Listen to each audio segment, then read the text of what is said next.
To remove the MultiCatch from your gun, remove the parking handle.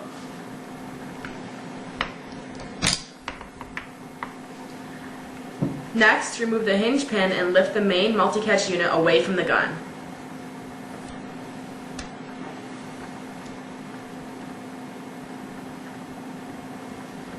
You can then reinstall the factory-supplied cocking handle to use your gun as you normally would to fire 3 or more shells.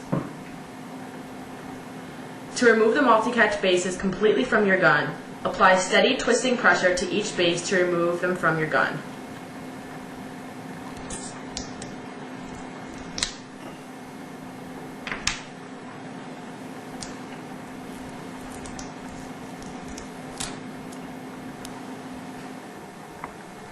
Your gun is then returned to its original condition.